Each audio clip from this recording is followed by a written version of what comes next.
Hi guys, and welcome back. Hope you're all doing well. So today we're going to have a look at the Mask of the Quiet One build that was updated with Season of the Revenant launch. I tried my hardest to make a fun build on Void, but it's very bland, it's very vanilla. So I moved over to Prismatic and I made it a little bit spicy. Let me add a little bit of spice. So some highlights of the build is that high ability uptime, never die, and absolutely demolish adds.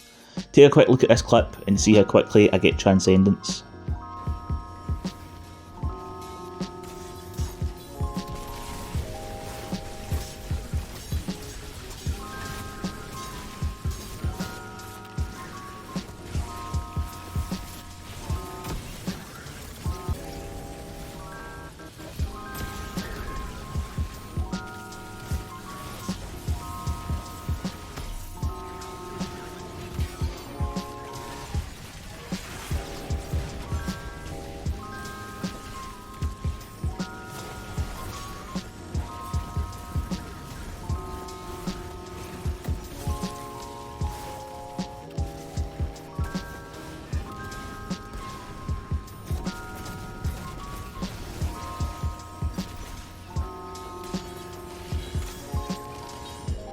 So as you can see, that took about 20 seconds to get a full Transcendence back from empty, and that was with the help of our main weapon with this is Ergo Sum. Now, preferably you would have the Arc Conductor wave frame sword.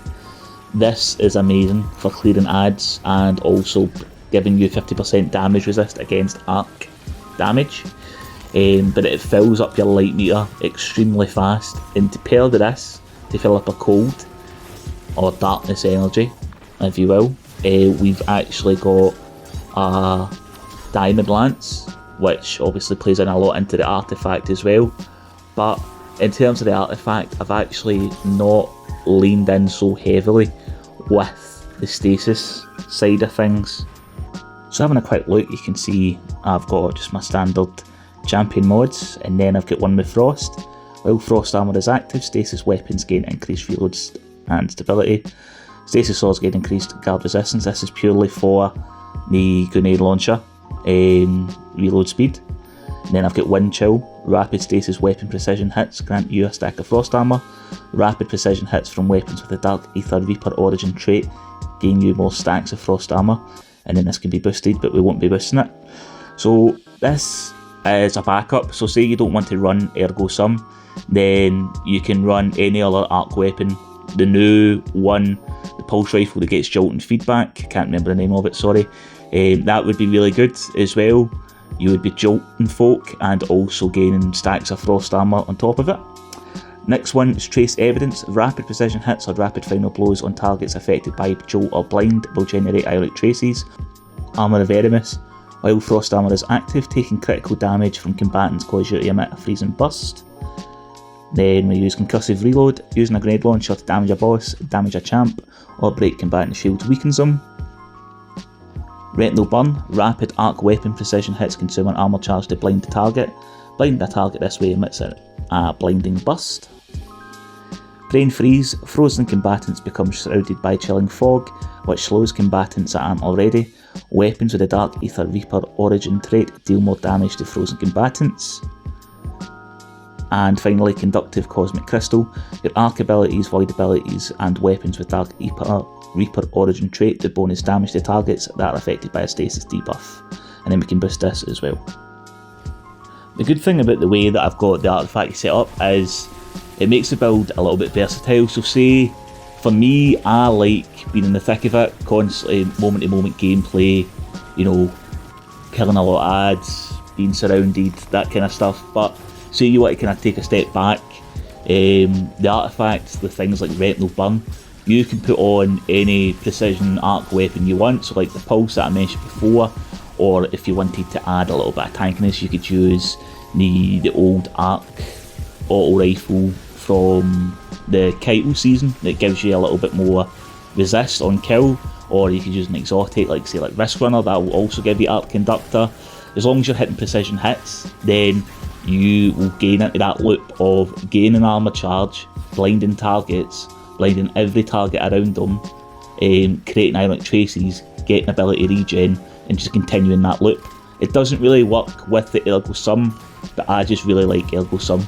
But the good thing about this build is its versatility. The weapons that I use, it doesn't mean that you need to use them. You can chop and change as much as you like.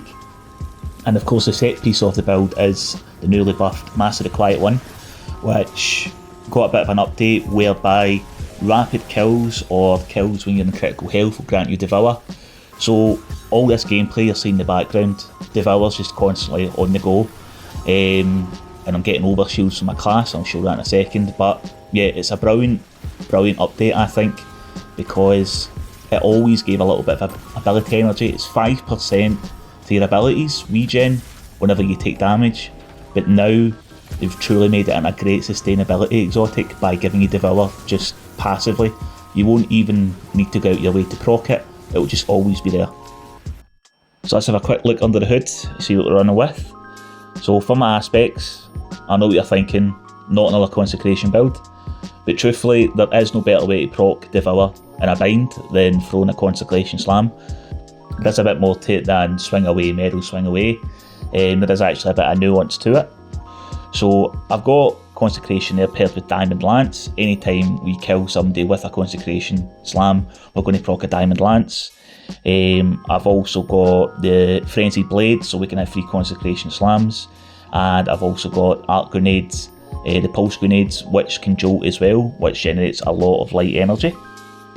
For our fragments, we've got Facet of Sacrifice, or you have an Arc Solar of Void buff, ability Final Blows grant bonus Darkness Transcendence energy. We then have Facet of Ruin, increases size and damage of the burst when you shatter a stasis crystal or frozen target and increases the area of effect of solar ignitions. Facet of Dominance, your Void Grenades weaken and your Arc Grenades jolt. Facet of Protection, while surrounded by combatants, you are more resistant to incoming damage, while Transcendent the effect is increased. Facet of Dawn, powered melee hits and against targets make you radiant, powered melee final blows make you and nearby allies radiant. And Facet of Purpose, pick up a knob of power, grants you overshields. And finally we're running Twilight Arsenal. This does a good bit of damage, especially when we debuff a target with stasis. So what I like to do is either hit them with a chill clip grenade launcher or throw a Diamond Lance at them, and the damage it does is actually quite good. It's not been nerfed into the ground as other people will tell you. So let's just talk about the gameplay look quickly. So say you've got the new Pulse Rifle from this season with Jolt and Feedback. You're hitting precision hits, so with that you're blinding enemies, you're also gaining Frost Armour. If that Frost Armour was to be taken off you, you would freeze everybody around you, and then you would also freeze anyone who's been frozen, so you would create like a mini dust field grenade around more enemies. Then we've got Devour on the background because we're getting multi-kills. We are Consecrating Slamming, clearing out adds, which is, the area of effect with our ignitions is increased. Also the area of effect with our Diamond Lances is increased, and we would get one of them every time we proc a Consecration Slam.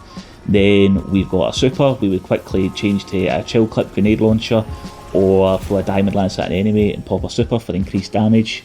All the while we get Devour just constantly going in the background. So we're blinding, we're freezing, creating ignitions, we're getting radiant, we're getting overshields, we're getting Devour, we're just having an absolutely cracking time. And one last thing just before I wrap up is I've noticed just you can see it in the background here, an interesting interaction between Diamond Lances and an Ergo Sum with Arc Conductor. I imagine this would also work with Risk Runner, but when you've got Arc Conductor active, picking up a Diamond Lance doesn't actually take Arc Conductor away. Now typically if you've got your sword out and you proc Arc Conductor and you change weapons, that Arc Conductor will disappear. But if you pick up a Diamond Lance and use it, because it's the same animation as a third person animation, you're not going back to first person, the Arc Conductor stays, you still get your damage resist and you still clear weak adds nearby you with that Arc Conductor damage. And that's it, give it a bash, let me know what you think. Like, comment, subscribe, all that good YouTube stuff. And thanks very much. Cheers.